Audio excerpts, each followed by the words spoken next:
Marion. Yeah, hi.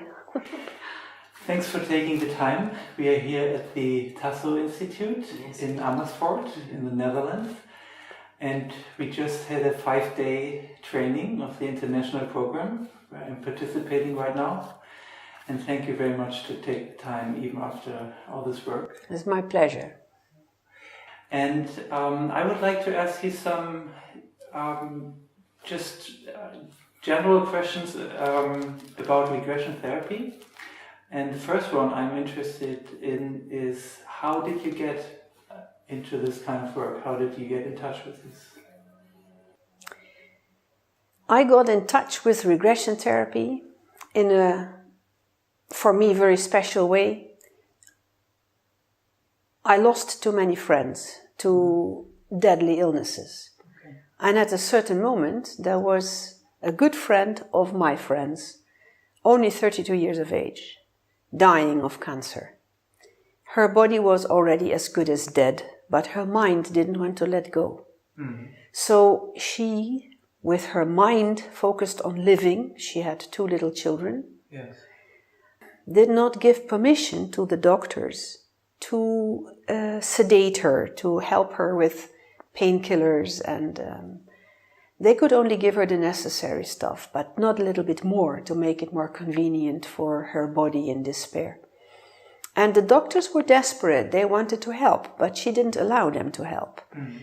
So at a certain moment, one of the family members had read a book from an older man, regression therapist, Henry de Vidal, and he said, I'm going to phone him. Mm. And Henry came to the hospital. We were all witnessing the results. 1.5 hours later, the pain was gone. Mm. And she accepted the fact that she's going to die. Mm. So there was a peace over her. Yes. She surrendered. Yes. It was inevitable for her body that it had to die. It was already almost gone. But now her mind finally could accept. Okay. Her spirit came to peace. She went home, and only very short after that, she died in her own home with all the family present. And that left a big impression. And that left us with a big question mark and exclamation mark. Because at that time, I resided in friends that were almost all medically educated. And we were wondering, what do the doctors miss?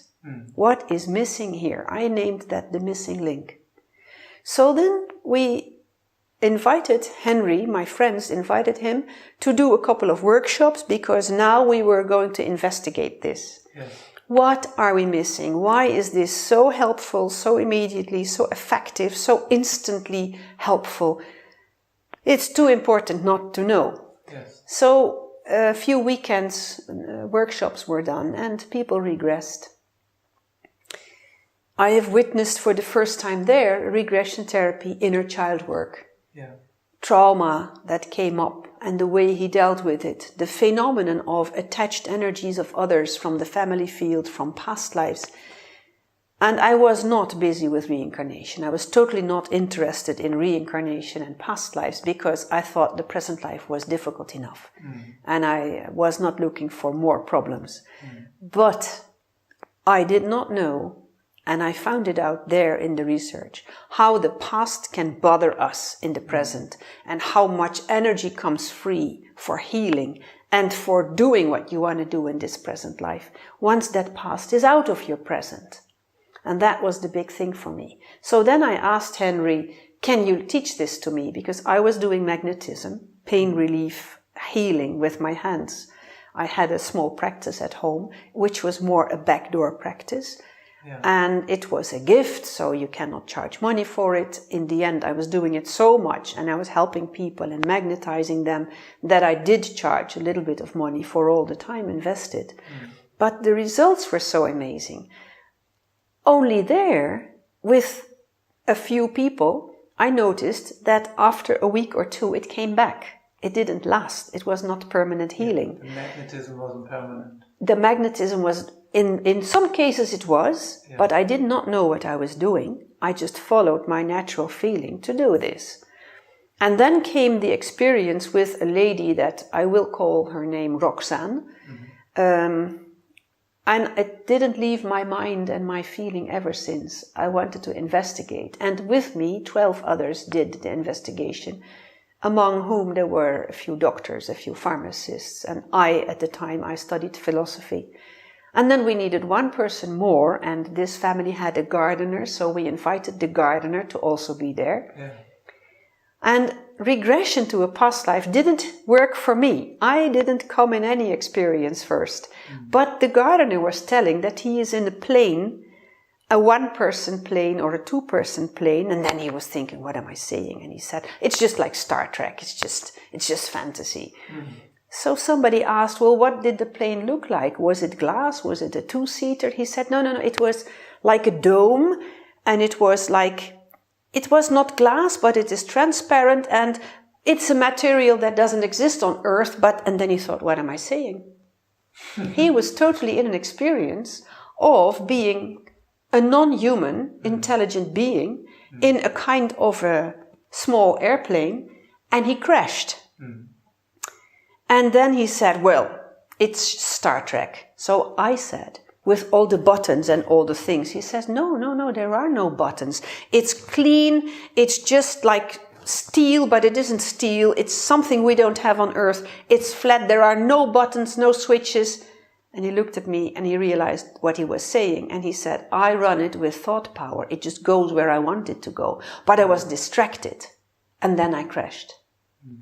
So, this is a very grounded young man. So you got the whole package. Yes. Past life, some alien stuff. Yeah.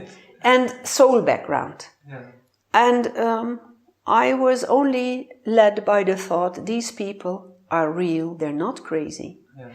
What is happening? What don't we know? I was studying philosophy because I wanted to know what thinkers think about world, human condition, thinking, overthinking. What is the use of life? What is the purpose of life? But this is so big, and it was so influential, and it was so healing that ever since then Henry sent me to Hans ten Dam, and I went to Hans ten Dam, and he was so down to earth, who's your colleague grounded. Today? Yes. Yeah. For 17 years we are now working together, and yes, with of course a group of other colleagues with it.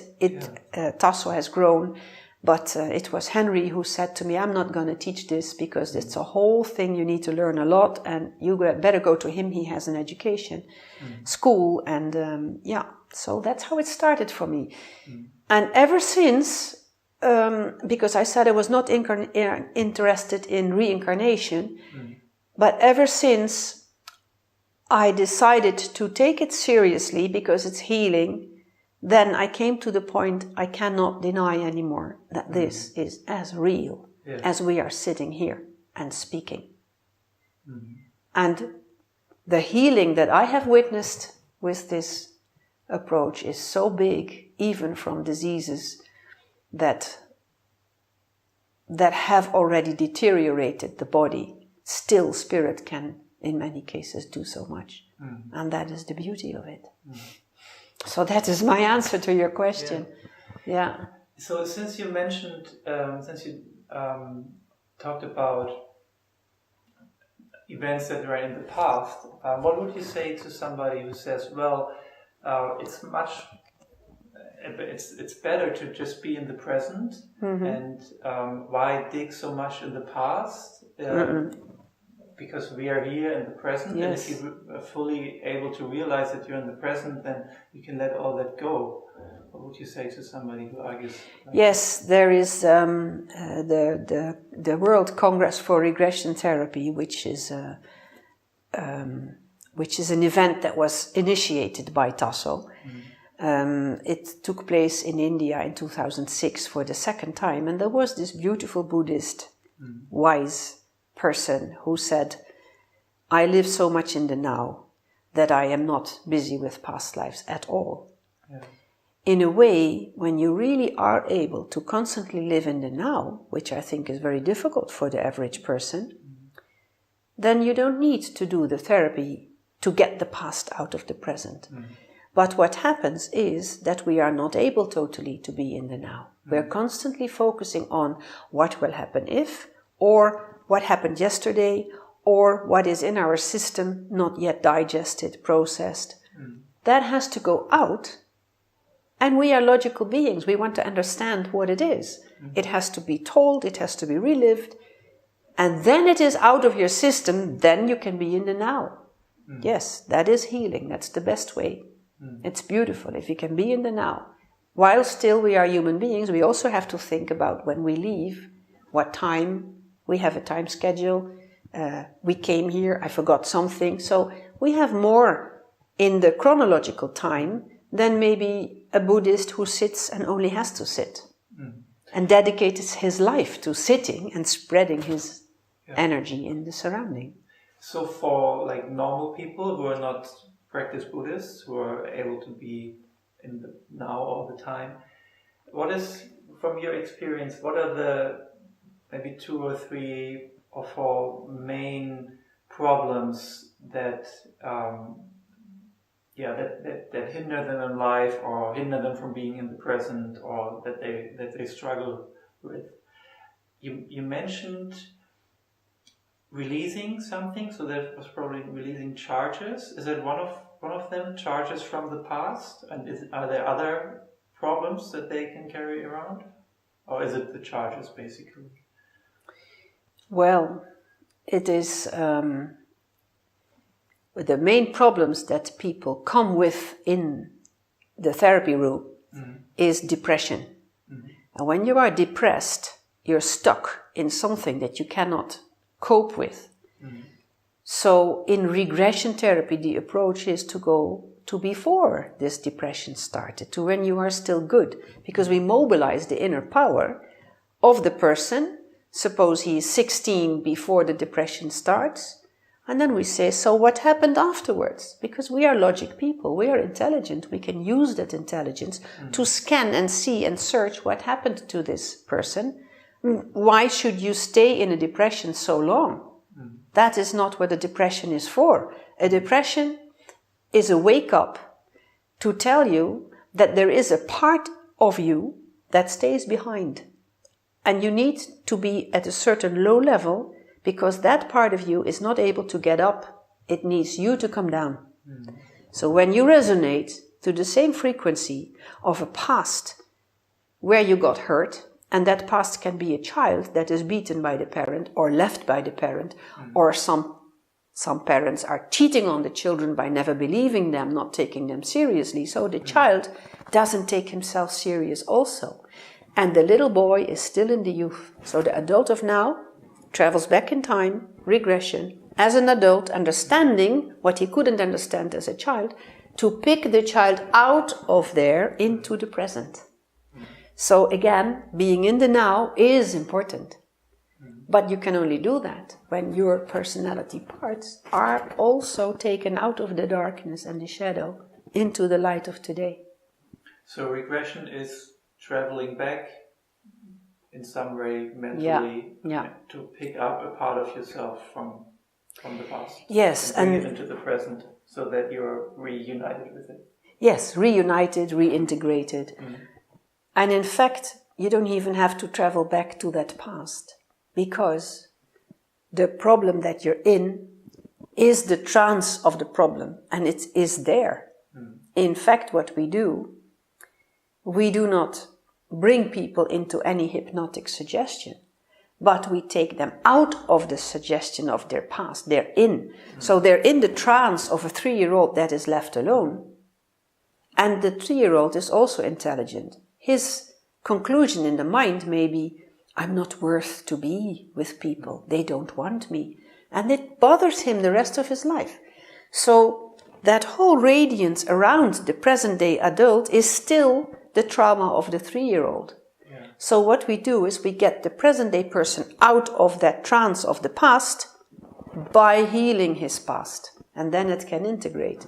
And then the person may think, wow, the weather is nice. Whereas it is raining, and it was raining when he came. But suddenly he sees the positive side because his trauma is processed. That's the beauty of the work. Yeah. How would you explain trance? Is this some kind of hypnosis? How would you explain that? Yeah, trance is like when you're reading a good book and you're totally caught in the book. And then suddenly your wife will say, hey, I asked you 3 times now. Do you want a glass of water or a coffee? You're not answering. And you say, I didn't hear you. I was so caught in the book. You're in the trance of the book. That kind of trance. It's a concentration. And that way you can be in the trance of a problem. Yes. And so people who run around, who have problems, who have things where they are stuck, they actually run around in a way hypnotized by the problem, by the situation. They are in the problem. If you ask people at a certain moment, how are you? They will say, well, I'm okay now, because they refer to something they went through, and they're still in that something. Because I only asked, how are you? Because I see you and I haven't seen you for some time. But you can be absent in the present. You're here, but your mind is not really here. It happens in the age that children go to school and they're so bored by the school system that is forcing children to sit and to sit and to sit, whereas they want to move and they want to go outside. And so the mind goes outside through the window, and then the teacher says, hey, you're not paying attention, where are you? The child can't answer it. He was dreaming away. So that is a trance. It's a spontaneous state of the consciousness that offers entrance to unprocessed issues. And that trance can contain an emotion and like a feeling of depression, of fear, or... Yeah, I think that people that suffer from depression are in the trance of whatever it is, the heaviness and the hopelessness, and the feeling of being stuck in it, maybe even having to live with it. And that comes from somewhere. As I said, we are logical beings. There is a reason for a state. And maybe somebody lost too many friends and a lot of nasty, painful things have happened. Still, the challenge is for us human beings to process our experiences and to stay in the now, because this is my life. And I feel that I want to do something with my life. And I cannot do it when I am in that block of depressed energies. So that is one of the main things that people come with. Also life questions. What am I doing here? It's not working. I have this job and I'm being paid well, but I'm totally not happy. So they're in, and they're not absent in the present. Something is asking their attention. And you find it by following the same heaviness of trance back to where it started. This is the regression movement. It's really very beautiful. Because we use the logic and we use the intuition. And the body resonates. The body starts to talk. So we use the body charges in the technique of questioning. As much as possible, open questions. And a story evolves. And the story may sound real. I said that I was not interested in reincarnation, and people around me in those workshops experienced incarnations that are not now, real past lives. And only after some time that I wasn't focusing on it anymore, it happened. But I smelled the herbs, and I smelled the water, and I was really in wherever I was. I know where I was now. But it was somewhere in Asia, and it was really, really, I could describe the herbs and the smell. I was so much in it that it took me some time to come back. And so I was in the trance of that past, which was opened up by the regressions that we did. Well, the trance is not only a phenomenon that comes spontaneously, but it is made into the tool to do this work. We have states and stages of awareness, and when the altered states of consciousness, when you deliberately use those states, the logic understanding and the going back in time, you switch between levels, and understanding comes in many more levels. And then the story is clear. And you understand why in the present life you may be afraid of things that are not logic. But in the past it was very real. Could you give an example for these levels of awareness? Well, that is a bit difficult. There are, of course, the alpha and the beta state and the delta and the theta states. But I don't so much like to go in theory. Although I studied philosophy, but what I like to do is use the practical experience. So when somebody is really deep in the trance experience, they may, after the session, forget some periods, episodes in the story because they were so deep in it. That's why many people like to record the session and hear it back afterwards. And I make a lot of notes to remind them. Yeah.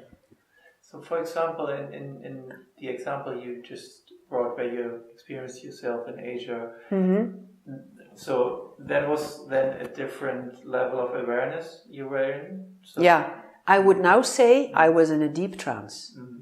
Of course, in that workshop where we were experiencing what is reincarnation, can we, as we found ourselves really normal, intelligent beings, can we experience past lives? And all of us did. So the answer is yes. And we didn't fantasize it, it just came. And it was a different story for me than for the person next to me. So it's also not that you influence each other in it. So that was new at the time. Well, I'm now talking about 30 years ago. But the challenge is to find out why this story comes to my mind. Why do I experience myself there? It was for me an important experience, and it was family related. Another girl, another woman there, went into her childhood and discovered why her mother was so mean to her. Because in a past life that they shared, something happened that was not processed. After this is found, and after this is logically cleared and cathartically relived, it's out of your system, the whole behavior in the present changed. So the person, and also the person that the mother in this story, changed. It's over. They're good. There is no more unlogical fighting. So I think the power for humans is that we are able to use our logic to dive into the past, to be in a story, and then to say, hey, is that logical? And then go back in it, and then, oh, that's why my leg hurts. So a lot of levels come together, and that is not a fantasy. It is as real as the pain that is there and disappears afterwards. The real is what makes the difference. Yeah. That's my experience, that in regression therapy, I've always been surprised in the sessions I did, how strong the feelings are. So, and if you just imagine something, you don't get so strong feelings. No, exactly. So there was an experiment with some scientist who said we can manipulate a story. So why would I regress myself to a past life? I'm very sure they cannot manipulate the story on my couch or sofa, because I do use the body memory. But if you want to fantasize a story, which they did, why would you choose this specific story? You can choose hundreds of stories. They have seen films, read books. So at a certain moment, reality will shine through it. Because there is another phenomenon that is at stake, and that is our soul. Our soul needs a body to process the past. So when you go into a trance and you take the time to allow the past to emerge, that soul doesn't lose any minute. It will give you where you need to go. I once participated in a workshop in America. There was an international association that was started in America many years ago. It is no more, it ended. But they had a conference. There was a nice lady, and she did, well, we were joking, we were saying this is reincarnation tourism. Because she said, well, we will just see with an image where you end up. And I thought, well, come on, let me relax for an afternoon. I don't always have to be so serious. I went to her workshop and she said, just imagine a nice place on a holiday or where you have been, or a picture in a magazine that you like, and imagine that you're there. So that's pure fantasy, imagination, maybe longing. And I have seen a picture of mountains somewhere in China where there is a hole in the mountain, and at a certain day in the year when it is full moon, the moon fills the hole in the mountain. I found that fascinating. So the ancestors have cut out that hole in order to make the moon able to shine through that eye in the mountain. Well, that looked interesting to me, and I saw that picture sometimes. There's a place in Bulgaria. Oh, yeah? Well, I didn't know it, but I had seen that in a magazine, and I thought, let me go there. Just fantasy, I'll go there. So, in my mind, I saw that picture, and I can't even remember what she said. But a few minutes later, I was in America, in a Native American life, in Seattle neighborhood. And this workshop was in Seattle. I had a past life as a young man who just had a child.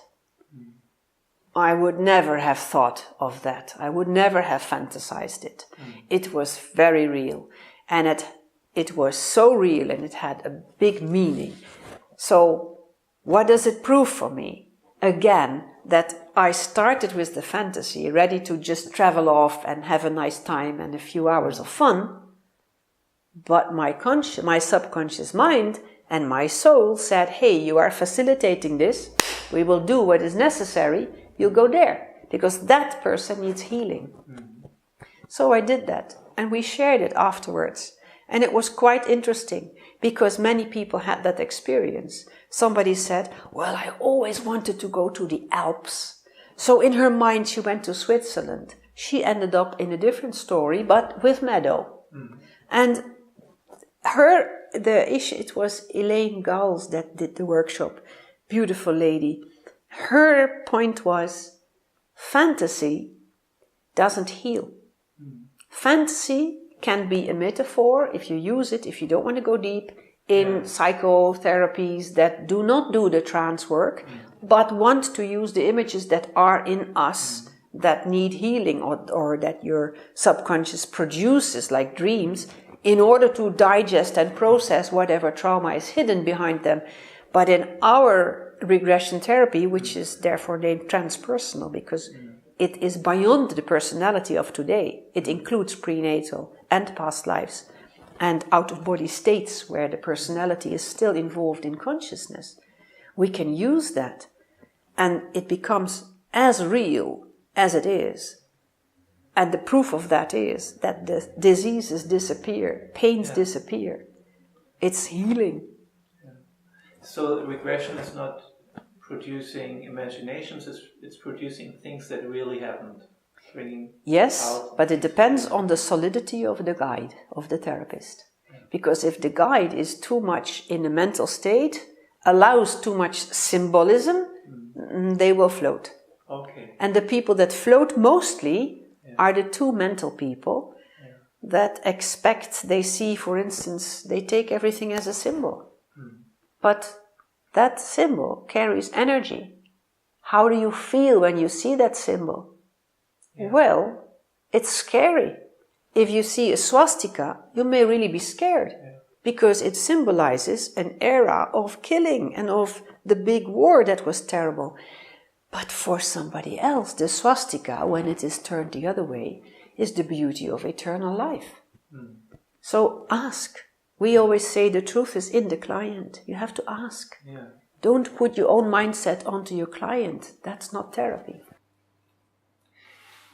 So would you say that this aspect of doing regression, of going back to things that really happened and trying to find out what really happened, is that the main difference between regression therapy and other kinds of psychotherapy, other methods of psychotherapy? It's a very interesting point to see what really is the difference. There are beautiful therapies that help people. But the main difference between regression therapy, the way we use it at Tasso School and with us also some other schools that do really transpersonal regression therapy, we seriously take into account what the client sees, feels, and experiences. So if a person says, I am terrified for reptiles, then in the psychoanalysis, they will maybe do research, mental research, and they continue to talk about it and to do it until the charges of this fear and phobia are gone. So a person may be done with the fear, they're not busy with it anymore, but they're also fed up by reliving that constantly without relief. Yeah. So that lady who had this special fear came to me. She came from abroad, so she stayed a few days, but she only did one session. In the regression, back to where it started, she is 4 years of age. There is a party going on in the parents' house. Many people, everybody is nice, everybody is happy, they're drinking, they're dancing, and they made in one of the rooms a big television for children so that the little children would be amused with cartoons and videos. This girl is 4 years of age. She's alone in the room with the big television, and she gets the remote control. She tells later she has older brothers. They never allowed her to have the remote control, but now she has it. So she wants to use all the buttons, and she presses the buttons, and she stands with her nose right on the big television screen, and she presses the buttons, and oh, such a big beak of a snake in a natural surrounding. It was a film of nature, maybe National Geographic or something. Beautiful nature, close-up of the beak of a snake, and she stands right in front of it and she freezes. There the image stops. We name that a frozen image. So the present-day person, again, regresses in time. You see what has happened in reality. This is what happened. We check a little bit around it. No other trauma, only this. So then at a certain moment, the adult of now can take her child out of that situation by telling her, my dear, I understand this, but look, it's over. I'm not 4 years anymore. Actually, I'm 40. So the present-day adult reintegrates her inner child that was frozen. This was enough. 25 years of therapy. She's healed with one session. Amazing. And I'm very sure that there is another reason behind this. Why would she be so scared for snakes? But this was enough for her to function, and she didn't come back again because she said, I can function. I can do my life again. If she would come back, what other reason would you check for? Well, I would check on the same somatics, not necessarily looking for fear of reptiles, but what does it mean for you? How do you feel? And then she may say, I'm alone in the desert and there is nobody and there is this Scorpio that bits her and she dies. There may be some other story involved. So that would be a past life. Yeah, then it would be a past life. Yeah. How would you react if you get a client and the client says, well, you were recommended to me and I have this issue I would like therapy on, but I really struggle with this idea of past lives. It really doesn't fit into kind of how I understand the world. Yeah. Because he has kind of more this mechanistic view of modern science of the world where this really doesn't fit in. So what would you say to him? Would you work with him? Would you explain something to him? Yeah, it depends. When a person does not want to believe in any reincarnation, when it is coming and presenting itself, then it would mean that somebody doesn't want to take a personal subconscious information serious. Then he is self-sabotaging. If that is really if that is the case, they have to first loosen up a bit, do some visualizations. But yes, I give an explanation. I tell them, I understand.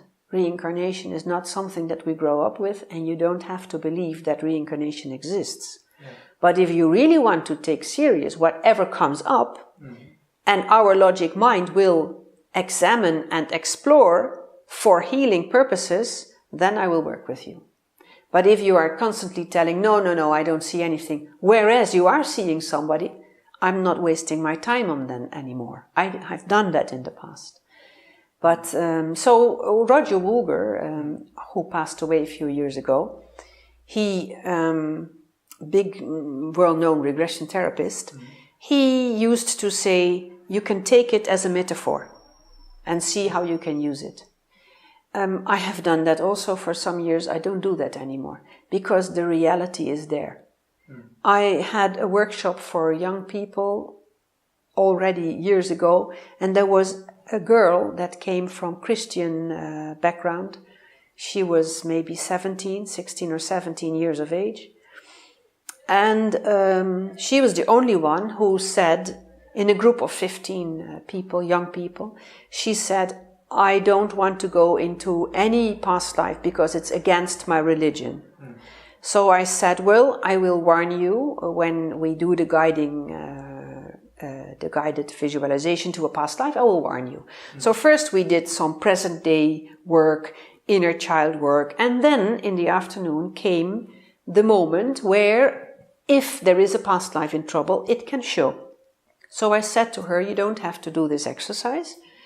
You can take a cup of tea or go for a walk and come back in 2 hours' time.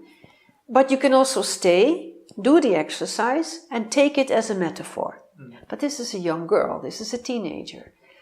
And she was thinking and she said, oh, that's interesting. I can see it as a metaphor from my own mind. Yes, I'll do that. So I said, are you sure? And yes, that's okay. The whole group went to experiences, most of them in the present life. 2 went back to a past life, and she was stuck in past lives. One big trauma after the other. Big issues.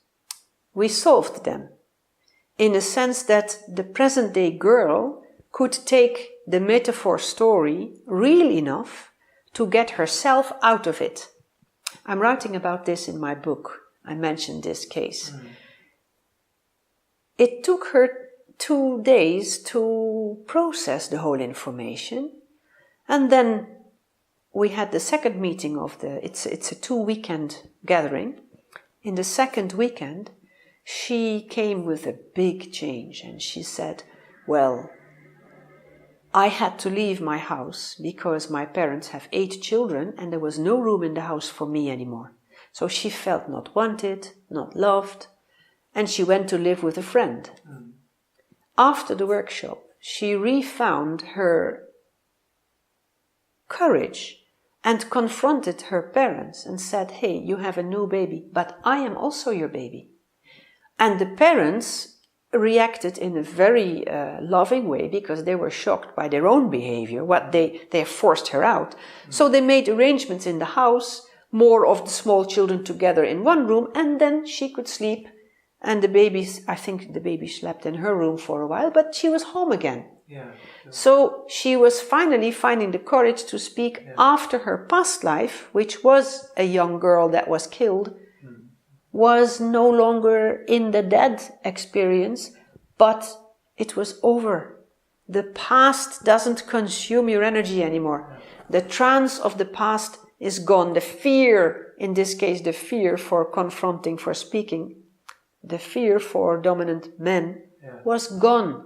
So finally she could address her father, and the father was shocked and helped her recover. So this is a beautiful example.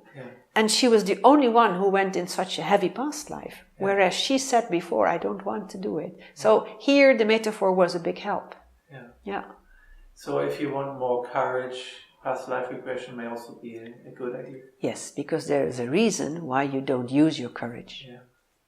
We are holding ourselves back. Empowerment, personal empowerment, is often focusing and speaking about, you can do it, give more of yourself, just do it, just go for it. Whereas we have a healthy system of fear saying, well, let me first see, do I want it? What's the consequence? If I go speak about politics in some place where you're not supposed to do that, that is probably not so clever. So fear can be a good help. So what we do in regression therapy is we are not going, you can do it, you can do it. We are saying, what makes you stop doing this? It's not like speeding up with the gas of the car, but why do you keep your foot on the brake? So we go for this, the self-sabotaging part. And then you may find somebody in the Middle Ages that goes to the castle and tells the lord of the castle, hey, you have enough food and we're all starving, you have to give us something. And the answer is, chop. So he learned not to do that again. And he holds the foot on the brake. So this clever, intelligent young man at the present day never says he knows the answer at university. He just waits. He lets others be the first. And that's self-sabotage. So the personal empowerment comes when you are in your power and you're free to decide, I will speak or I will not speak. But you're not forcing yourself back and you're also not speeding yourself up. It's balanced. And then you live in the now. So it's kind of, we talked about trance earlier, it's kind of this problem still keeps you in a trance of fear. And if that is removed, you have your courage back. But you will still decide when you want to use your courage. You're more present. You can more, as an adult here and now, decide, do I want to speak? Maybe I don't want to speak about politics at all. Why? Why would I give a comment there? I don't have to. The past life was occupied with it, but today I don't mind so much. Or you can speak freely and say, I don't agree on what you're doing. You will have your reasons, but I don't agree, which is a clear statement, but it's not an accusation. So the nuances come back because you own your energy. And that is really important. So places where past lives are disturbing are relationships, family relationships and work floor relationships. Because there is where you need to stand up for who you are, and sometimes you can't.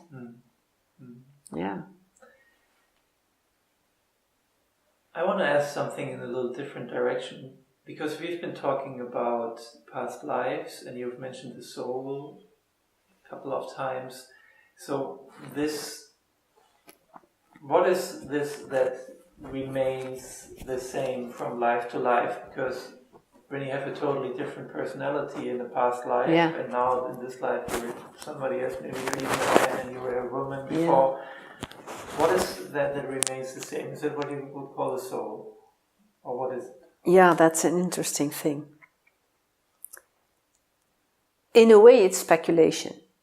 Okay. So please speculate. As I said, I don't like to go into theories. But what I like to refer to is experience in real life sessions.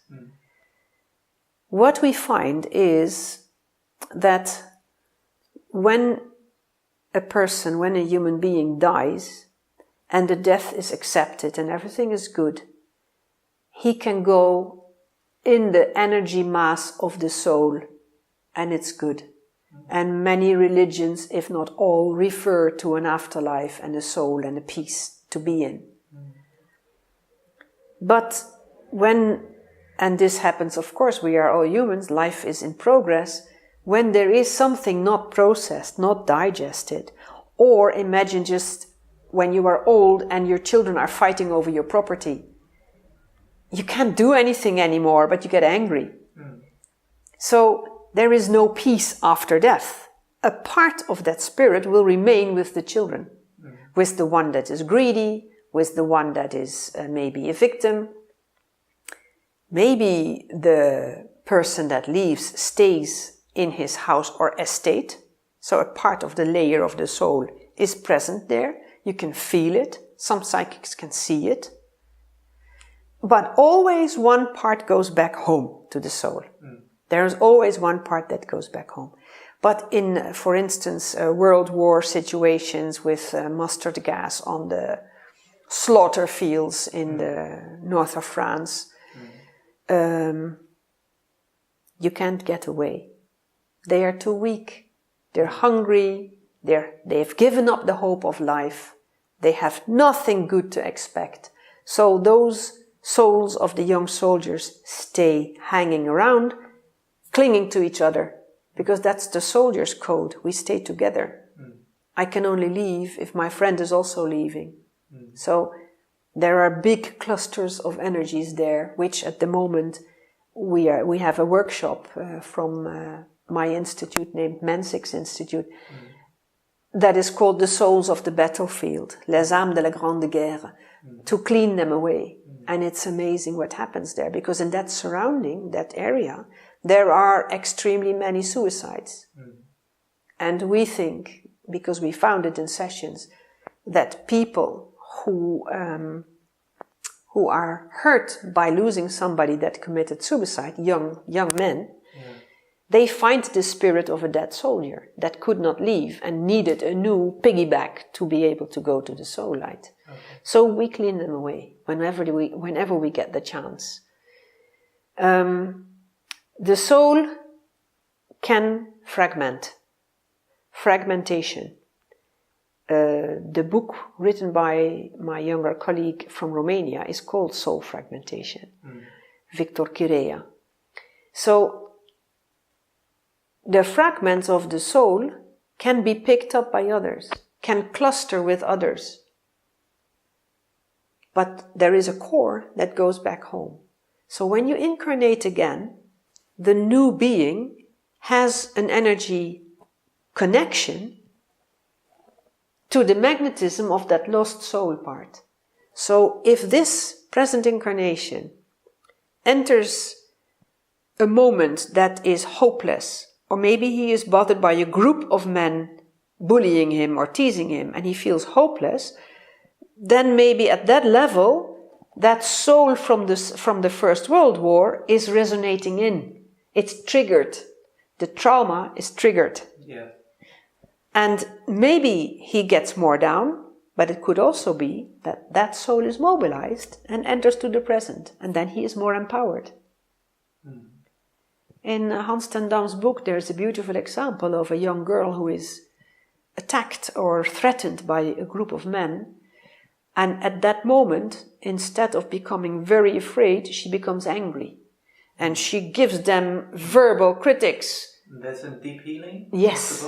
Yes, in Deep Healing and Transformation. Yeah. And a past life of hers has popped up, which is a strong woman who can handle men. So at that moment, when this girl is in need, the past life comes to help. That means they are connected again. But it also means that the present-day girl carries the symptoms and the thoughts and the behavior and the energy of that past life, because that past life doesn't know it's dead. So your question was, what is it that connects the present and the past and the future lives? The energy that contains that karma and dharma charge is named the vehicle of vitality. So, but then I say that's as far as I go concerning theory. We find in the present life residues from the past life, and suddenly you are pulled even more further back, thousands of years back, and you find a different culture, quite developed culture, where they also used paranormal healing, and something went wrong. So that spirit part decided, I will not do this again. When that is retrieved, the present day person relaxes. It is deep, soft, empowering, needs a few days to recover. And suddenly, everything goes better. Suddenly the nasty neighbor is not nasty anymore. Suddenly I get the job I wanted. Suddenly, etc. That is real. So from your experience in a successful therapy, people have in therapy experienced one or several past lives. So before they identified, I don't know, as Hans Müller Frankfurt, and then they experienced, there were also this Mongol rider, and there were also this baker's women in France. So will they, after successful therapy, will they continue to also identify as a Mongol rider and as a baker's woman, and so they are all of the three at the same time, or what's going to happen? Yeah. What are they going to After good therapy, Yeah. you are yourself. You're no more the baker from France or the Mongol rider or the warrior from the past or the whatever they found. No. So that will fade away. That fades away. Yeah. The memory stays because we are intellectual beings. And after years you may forget it, but when I meet somebody and I realize this was the session of 10 years ago, and I ask, and that person may say, oh yeah, that's true, I forgot about it. Oh yeah, that's correct. It's not an issue anymore. If it is an issue still, the story is not told properly. There is more. Because if I were a Native American Indian in the past, and I have revisited that past life, why would I feel still to be that man? It's not finished yet. His worry is not calmed down. He does not know yet, feel really yet, that he's dead. So one of the core issues in regression therapy is to really end the past. It stops here, you died, and there must be aware. Awareness is big. When you are aware that you died, then the thought of the dying thought and the mechanism of survival that he had is no longer important. But I had it in this life. You can have in this life the thought, when this happens, I have to do that. I have to prevent this from happening because it happened in the past. It will all cool down. Yeah. But you learn, we evolve. Yeah. We are able to learn from the past. But yeah, I heard that some people seem to have this proud or maybe sensational saying like I was a witch or I was whatever they were. Yeah. No, it is finished. You are this Mr. or Mrs. in the present life. Yeah. And there is no extra value if you were a beggar or a king in the past, because the lesson is not who you were in the past. The lesson is what did you bring to your soul? What did you do with the information? Yeah. Most people regressing have simple lives, poor lives, soldier lives, mother of many children lives, lost soldier in the battlefield who never managed to go back to his pregnant wife, that kind of sorrow. Yeah. And every now and then you have a kind of king. But what is a king? A king is the most strong man of an area of 100 people. There were so many kings in the past. There are also big kings, but no, that's very seldom. Very seldom. Okay. The most past lives are normal past lives, normal lives, human thoughts, human emotion lives. You said that this helps us evolve these experiences. Yeah. So what is your best guess? What is this all about? Yeah. Is this all about evolving, or what is this all about? This living from life to life? Your best guess. Yeah, the wonder and ponder of why are we here. Yeah. One client in India said it's just an experience. After every past life, it's just an experience. There was hardly any emotion. Now the client is experiencing emotions. Now the present life becomes more difficult for her, because you cannot easily continue to do what you do in business when you have more emotions for the people involved.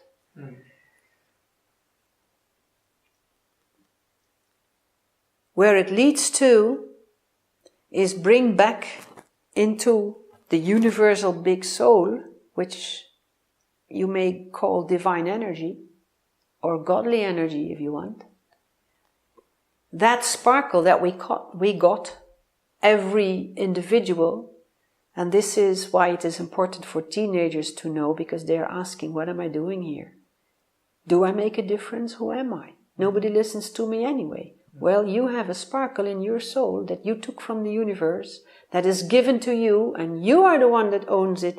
You are the one that shines the light, and you are the only one that can clean it before you die and to send it back to the light. And it better go back clean, otherwise we are polluting the universe, which we are not. But if you don't do your own work, you have to come back again to do the work. Some people want to commit suicide because the problem is too big, they don't see a solution, only to realize after death, because this is what we find in sessions, that it was not a solution. Yeah. Now he is not only stuck in not taking a decision, but he is also stuck in the interlife because of what he did. Yeah. So it's the confrontation and the power of now. Yeah. That's what Eckhart Tolle says, but the power of now is really, that's what we need. Yeah. To shine the light. Yeah. So this is, I would say, compatible with this Buddhist idea that there is some kind of liberation that to hope for or that can be achieved, but if you don't work on your stuff, you will have to repeat coming back and until you have worked on it. It looks like it. Nietzsche also says, die ewige Wiederkehr des Gleichen.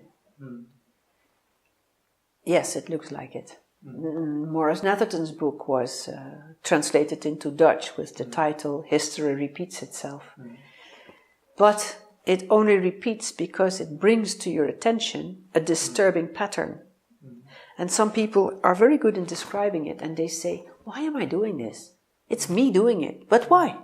Why, for instance, is a person always selecting the wrong partner? It's a woman who got beaten by her husband or boyfriend, and the next one has the same behavior. How come? Why? What is it in me? And then, why me? Why is it in me? This is the question of the soul. So then you go back to where it started, and you find karmic reaction patterns, and you find polarity patterns. Maybe she has a past life where she was quite a powerful person, bullying others, but doesn't want to look at it because it's too painful. So we have to help the person find whatever soul part is there, and the beauty is we can access everything as long as we don't judge. There's no judgment, there's only facts. Fact is that you suffer today of something that is not logical and that you don't want. So why are you doing it? Because you're not in charge. Who is in charge when you are not in charge? And then you find all these obsessive past lives and even obsessive dead people from the family, dominant parents, teachers, whoever, ex-lovers, that gave you, that you took from the energy that's not your own. And then in a certain moment you're not yourself. If that is a severe condition, you get things like being psychotic in moments or schizophrenic for a longer moment. Schizophrenia means that you're split. Yes. So what is there that keeps it split? Soul from body? Judgment from action? Explore it. And you will find a lot to clean. But I think that we can do much more for people suffering from these diseases than is offered now. Yes. I'm not saying we can cure everyone, because we need much more research for that. But this is a tool that we can use to start healing it. Yes, wonderful. Yeah. You're writing a book, you mentioned it earlier, and there are many cases in it that you experienced. Yes, that you did as a therapist. Yeah. Yes, I was calculating how many sessions I have done, and I really must reach 4,000. Wow. So there is a lot of experience there, and I have spent very much time doing sessions, and in the beginning, of course, they were longer because you develop better techniques. 4,000 in what time frame? How many? That's about 19 years. 19 years. Yeah. Wow. Yeah, it's in my home practice, I don't have really so many clients. But when I go for a training, then I may do 2 or 3 sessions a day. And there are people there, it's being filmed, it's being criticized, it's being discussed. So I am then working a lot of hours in trance. And at a certain moment, my students were saying, we want to read because it's not only the information that I thought is new and interesting for them, but the whole way of working becomes interesting for them because there is so much experience. And then I thought, well, I have to document the book, I have to make the sessions in a certain way representable, and I don't want to constantly talk about the really nasty stuff, make a collection of examples, write the client and ask his opinion, but many clients didn't answer. So I gave it a bit of a different format, but there are many examples in it. It's the amazing art of healing awareness. And the subtitle is Karma and Incarnation in the 21st Century. The amazing art of healing awareness. Yes. Karma and Incarnation in the 21st century. Yes. Then Nice I hope to have that ready in March next year. Yeah. And in the meantime of that process, other stuff is also written down. So I'm also making a regressionpedia with core phenomenon and techniques. Like an encyclopedia on regression. Yes. It's not for everyone, but regression therapists might like to see what they can do with it. And beginning schools can also look in the encyclopedia, in the regressionpedia, and see if they are missing certain topics. So it can be, it's meant to contribute to the development of the field. Yeah, and I have a very nice co-editor there, or helper there, which is a student from India, Charmaine de Souza, and that's very nice. They inspire me to do it. Yeah. And you mentioned the trainings you're doing. You're doing trainings here at the Tasso Institute. So this is these are trainings for therapists who want to learn regression therapy, transpersonal regression therapy. And there is a Dutch program, but there's also an international program. That's the one I'm doing right now. And in which countries are you offering this program? Yeah. Or in which countries in general are you training therapists? Well, the Tasso Institute, the big school has always been Holland. This is where the new techniques, the innovations come from. Hans ten Dam is here, Claudine Bonnet, myself, and other teachers. We have a bunch of good students, good graduates who are now supervisors, the new trainers. So it's vibrant. It's a very nice headquarters. Yeah. So Tasso Institute educate trained students that are already trainers, and they bring the training program in their countries. Now, at the moment, India is really booming because there is our Tasso trainer, Dr. Yuvraj Kapadia, who has a big school, leads a big school in hypnotherapy, and the Tasso program is a postgraduate program there. So that is a big school where presently there are about 13 new supervisors, trainers, and everybody has their own quality and story, and that is very promising. It's really beautiful. In India we also have the Cloverleaf Academy with Asha Warrior, and she is also teaching in Mumbai and Delhi, I think, at the moment. So Tasso program is spread by capable people who know that it works and who are passionate about sharing. So, yeah, at the moment there's a school in Dubai, and soon there will be one in Hong Kong and Nairobi. So it's spreading, and that is the Tasso program, where Hans ten Dam will present at least one module so that they can also see the initiator of the Tasso program, the author of the book, the big name in the field at work. Yes. And people love to see him at work because Hans is like a walking encyclopedia. There is a lot of knowledge there. Yeah. So Hans and also myself travel for Tasso International. And apart from that, I bring the postgraduate program. No, not the postgraduate program, because that goes for Tasso, that is the institute. Yeah. But postgraduate specialties that graduates from Tasso may like to learn to use in their workshops, and that is what I spread next to this. So yeah, I do a lot of transpersonal work. Yeah, and you have, under your own name, you mentioned earlier the name, what was it again? Yeah, that's my practice name. My training name is IPART Practice. IPART. And it just became, because it's international practice of applications of regression therapy. So I make applications where you can use regression therapy, for instance, in a program for coaching and for care helpers, spiritual hygiene. Like hospitals have so much density and soul fragments and fear as energy that needs to be cleared. And a care helper, a nurse, a doctor, is focused on helping people.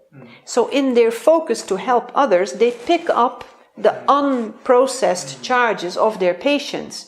And this means that burnout and illness is touching those professions, very big deal, like teachers. They are contaminated. So it's helpful for them to know about regression and to be able to use some of it. Yes, it is helpful for care helpers, doctors, nurses, people who work in a hospital or a home, especially in mental hospitals, because then the mind cannot hold all the charges. Yeah. These people are not able to hold themselves together. Places like schools, where the teacher is confronted with so many students, pupils, that he or she is not able to help. So if they know what is going on, they can clean themselves. So what exactly is your offer there, you're offering? I offer a program for teachers against burnout. So and you are, because we talked about that earlier, and I'm right now not sure if this is what you mentioned earlier. Is it where you are also offering a whole workshop program that trained therapists can use, or is this something you are offering as a workshop organizer? Or workshop presenter? Yeah. Thank you for pinpointing that. Yeah. So what I am offering is for the lay public, for other professions, but recently my IPART practice became a training which is focused to train trainers. Yes. So when people graduate from Tasso and they want to start working, they will have their practice, but they want also to give workshops. Yes. And those are the people that I would like to reach, to share, for instance, that is a 6-day, it's twice 3-day training on deep tissue memory release. It's organ regeneration. And we include exercises that are based on the regression therapy work that I learned in Tasso, extended with Russian methodology on regenerating the tissues. And it's a mixture of techniques, frequency techniques, focus, and it's brought in a way where you can reach people who do not know so much about our work, but they will benefit. And our students, our graduates, can do that. So, because they know about attachments, they know about the phenomenon of obsession and how you can heal it. They know about the empowerment that you get in the present when you release the past. They know about the family field that is obsessive in your system sometimes, thought patterns. When you are trained in that, like Tasso trains, then you are the one that I want in my training to share this with. And they can start in their hometown to bring it. And so that's the way we spread it. Yeah. it's very nice to do that. So if you are, for people who do the training, who are trained regression therapists, they can learn from you how to do workshops. Yeah. And you even have ready-made, proved workshop concepts that you've done yourself. Yes. And people can just take that, learn from you how to do that. And how do they learn it? They do a course with you, or how do they learn it? Yeah, the format that I created is that those who want to experience it, you just do the workshop. And then if you want to bring the workshop, which is up to the ones, only those who really want to work with it, then there is a format that you sign a code of conduct and you get the whole exercise, time schedule included, everything to bring it in the hometown. And then you are an art trainer, application of regression therapy. Yeah. So I-part, art trainer. Yeah. And that is now spreading.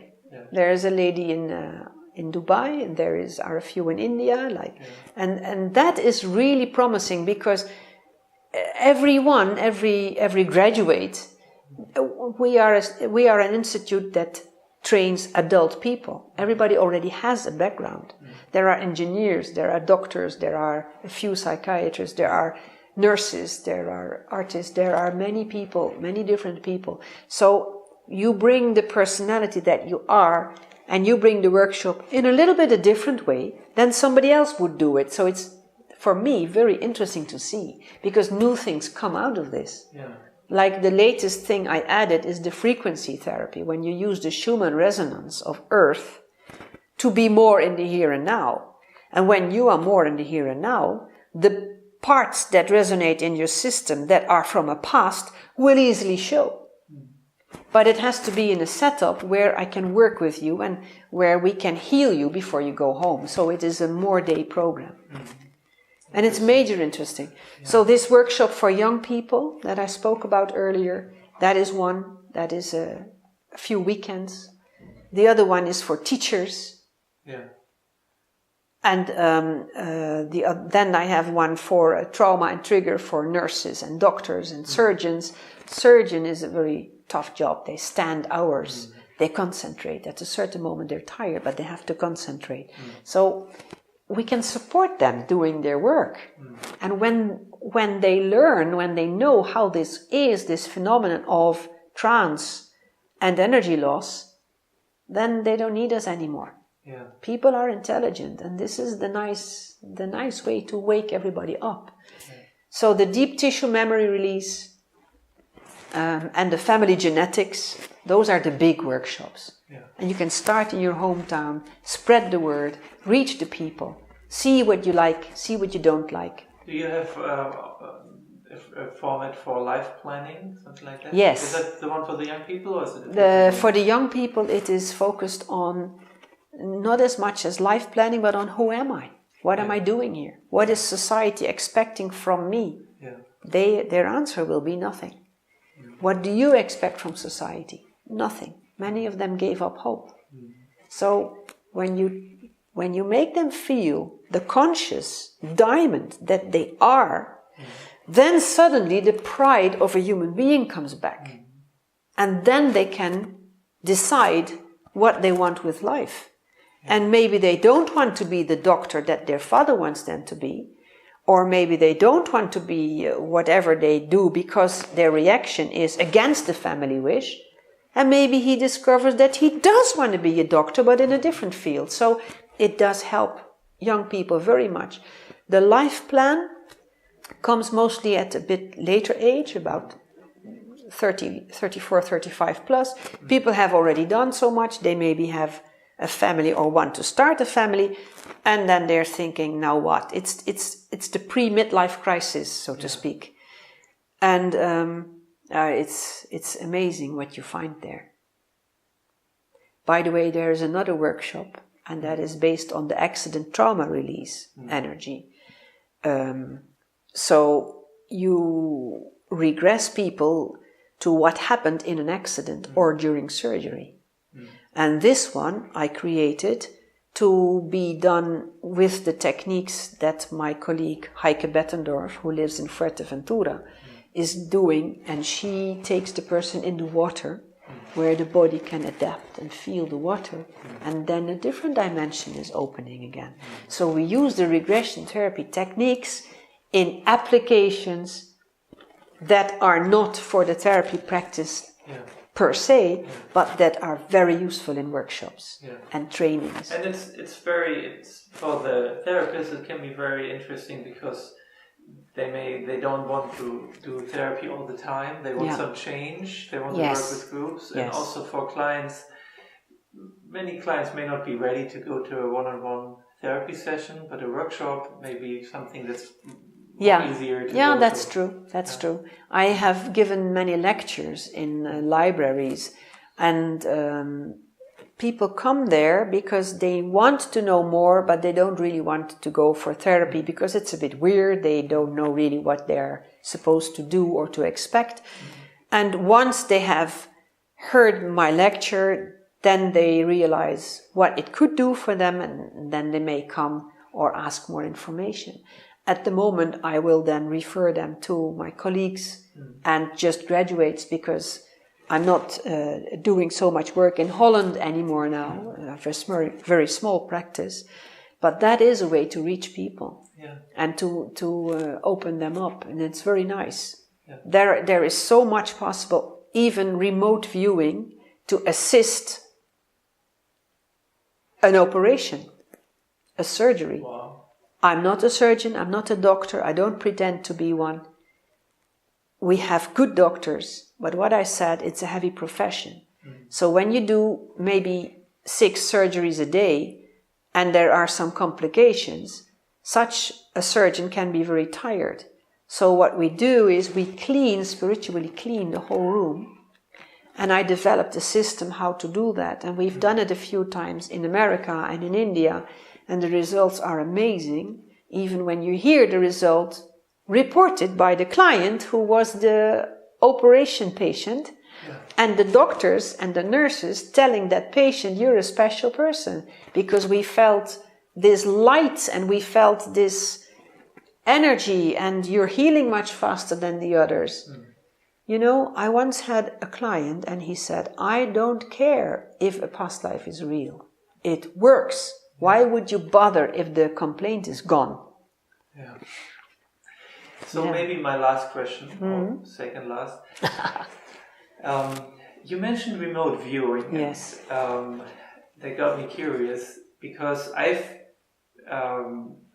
researched a little bit about remote viewing, like the remote viewing that came out of the United States military, and they are using it.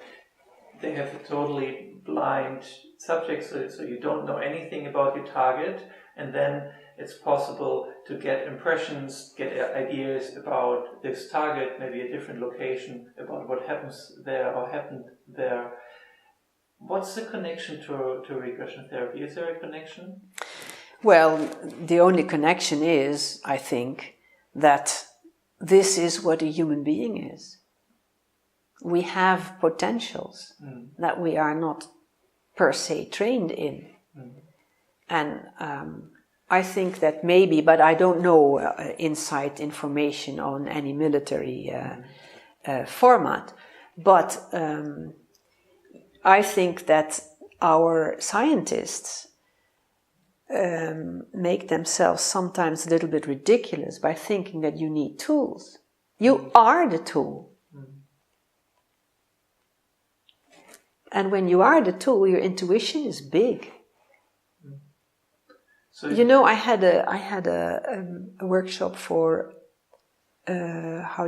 security personnel, because they are always on guard, and sometimes too much, and past lives are triggered.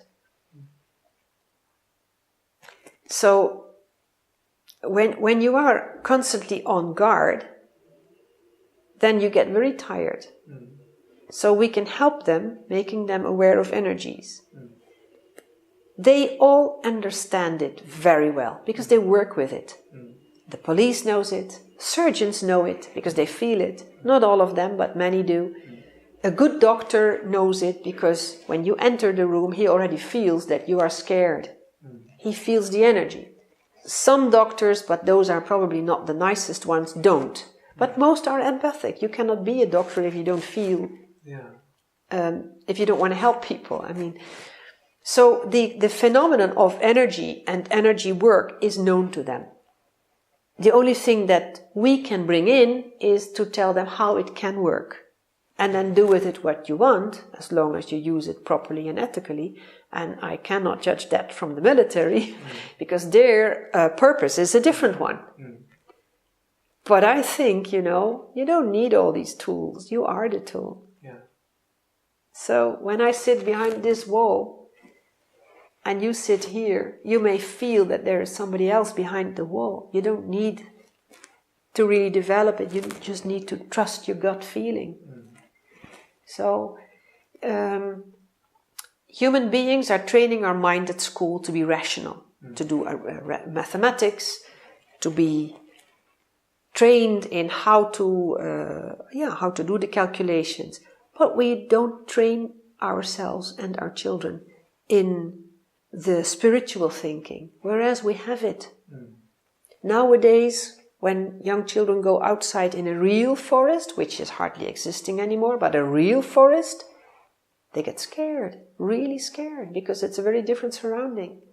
They're used to constantly being, let's not talk about cell phones, you're never alone anymore. You're constantly distracted. I think it is very good to bring people for a week, maybe even longer, in a workshop space, where there is no cell phone and where you can be yourself and then see what happens. And what happens there is a reality touch. You are the light. And when you are yourself, you shine it. And everybody feels it.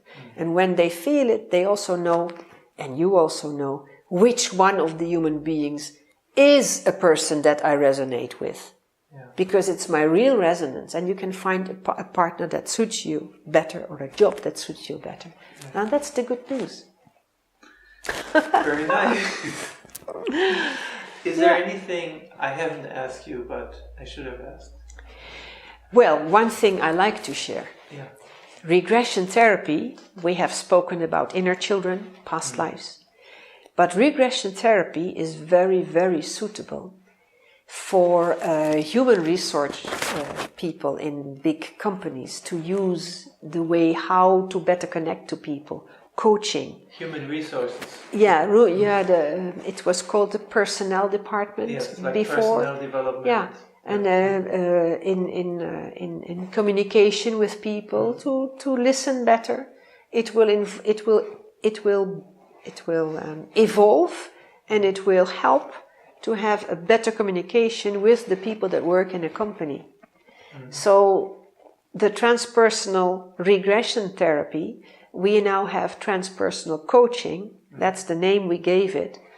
And it's of major importance. There's a lot that it can do for a company and for the people working in it.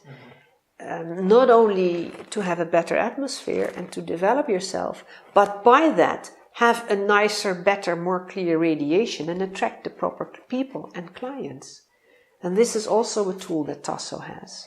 And it is beautiful. Hans ten Dam made a 5-day course, Personal Mastery. What is personal mastery? Well, come and see, and you will notice. It will definitely help. Yeah. It makes me very curious. Yeah. Thank you. Good. You're welcome. Well, thank you very much for taking the time. Yeah. We went into several topics around regression therapy. Yeah. Yes, it is. It is very big and very encompassing. Yeah. But the big inspiration is it works. It's healing people. It's healing people's lives. It's transformation. And that's what's the big inspiration for me. Yeah. Good luck. Thank you for your questions. Pleasure. Good luck with writing your book. I'm also looking forward to read it. And I will see you again, I think in January latest. Yeah. Look forward to it. Yeah, we meet again then. Good. Thank you.